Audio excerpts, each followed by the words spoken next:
Assalamualaikum warahmatullahi wabarakatuh.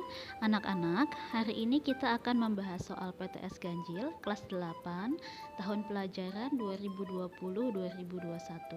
Selamat menyaksikan. Yang pertama yang akan kita bahas adalah soal pilihan jamak yang terdiri dari 15 soal. Soal nomor 1. Asti adalah seorang siswa SMP yang sedang melakukan praktikum gerak lurus dengan menggunakan tikir timer.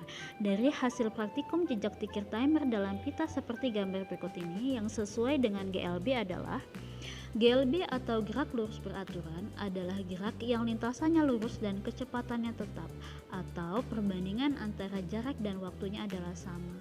Sedangkan jejak yang akan ditimbulkan atau yang akan muncul pada tikir timer adalah titik satu dengan titik yang lainnya adalah sama, dan hal ini ditunjukkan pada gambar yang C. Kita lanjutkan soal nomor 2. Perhatikan grafik dan pernyataan berikut. Pernyataan yang sesuai untuk menjelaskan grafik di atas ditunjukkan pada nomor. Kita lihat grafiknya adalah grafik kecepatan terhadap waktu dan membentuk garis lurus.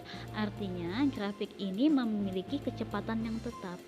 Dengan besarnya perpindahan adalah kecepatan dikali waktu, yaitu 10 dikali 15, 150 meter, sehingga jawabannya yang C. Soal nomor 3. Sebuah kendaraan roda 3 membutuhkan gaya sebesar 750 Newton untuk bergerak dengan percepatan 1 meter per sekon kuadrat.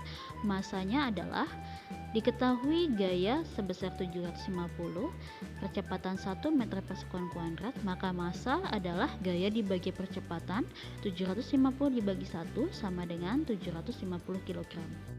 Selanjutnya adalah soal nomor 4. Perhatikan pernyataan di bawah ini. Pernyataan yang berhubungan dengan fungsi rangka atau tulang adalah: fungsi rangka atau tulang antara lain sebagai alat gerak pasif, memberi bentuk tubuh, dan tepat melekatnya otot. Sedangkan poin nomor 1 ini adalah fungsi dari otot, dan poin nomor 5 adalah fungsi dari gaya, sehingga jawabannya adalah yang C. Soal nomor 5. Pasangan yang tepat antara jenis sendi dengan arah geraknya adalah: yang pertama adalah sendi engsel. Sendi engsel ini memiliki arah gerak yang satu arah, yaitu yang E. Kemudian yang kedua sendi plana. Sendi plana ini memiliki arah gerak dua arah, yaitu yang C. Yang ketiga sendi peluru. Sendi peluru ini memiliki arah gerak ke segala arah, yaitu yang A. Sedangkan sendi putar ini memiliki arah gerak yang memutar, yang B. Dan yang terakhir adalah sendi geser. Sendi geser ini memiliki arah gerak yang menggeser, sehingga jawabannya adalah yang C. Selanjutnya adalah soal nomor 6. Perhatikan gambar di bawah ini. Mekanisme kerja otot yang tepat adalah: kita lihat yang X ini adalah otot bicep, yang Y ini adalah otot tricep. X-nya ototnya memanjang, artinya sedang berelaksasi, yang Y ototnya memendek, artinya sedang berkontraksi. Jadi jawabannya yang A. Soal nomor 7. Ini adalah gambar kelainan tulang belakang yang tulang belakangnya terlalu membengkok ke arah belakang, yang kita sebut dengan kifosis. Ini disebabkan karena kebiasaan duduk yang salah, yaitu karena meja belajarnya terlalu rendah dibandingkan dengan kursinya. Soal nomor 8. Gerak taktis biasanya dilakukan oleh organisme bersel satu, yaitu: gerak taktis adalah gerak seluruh tumbuhan menuju arah datangnya rangsangan. Dalam hal ini contohnya adalah yang B, Eglina fideris. Soal nomor 9. Gerak tumbuhan yang memerlukan rangsangan berupa perubahan kadar air di dalam sel sehingga terjadi pengerutan yang tidak merata disebut dengan gerak, yaitu jawabannya adalah higrokopis. Soal nomor 10. Prinsip kerja tangan orang yang sedang menarik koper pada gambar di atas sama dengan prinsip kerja ketika koper ditarik, maka letak bebannya ada di tengah, di antara titik tumpu dan kuasa.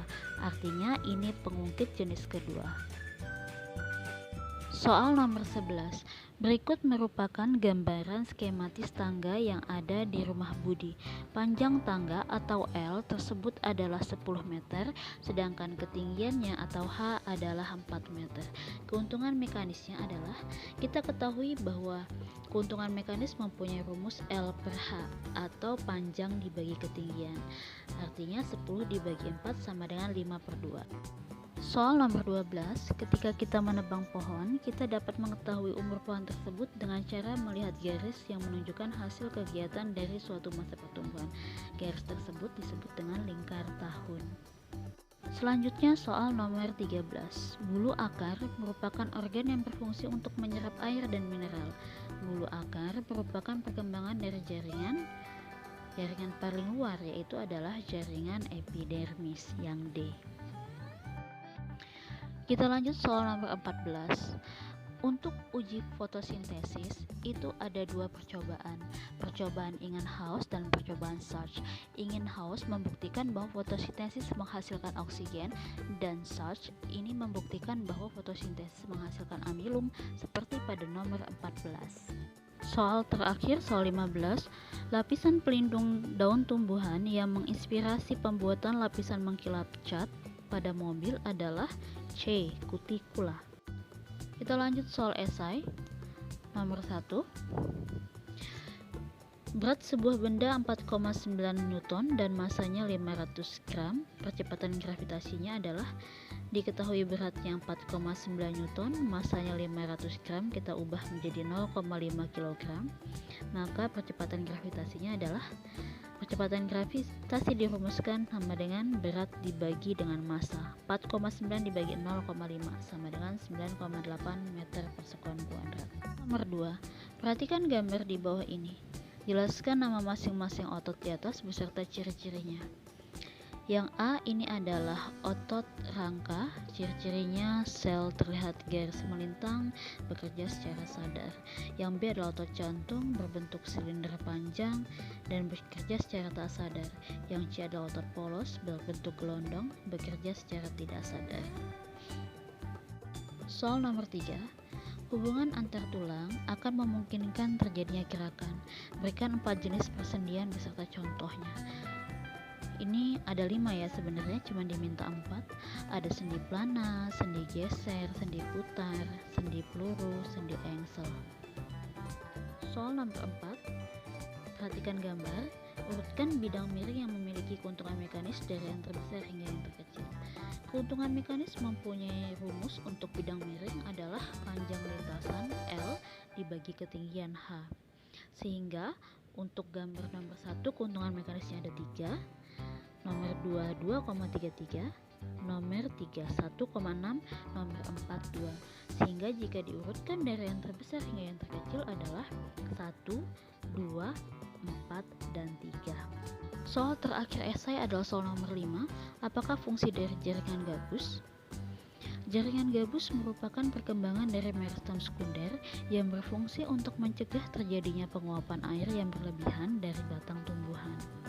Demikianlah pembahasan PTS Ganjil kelas 8.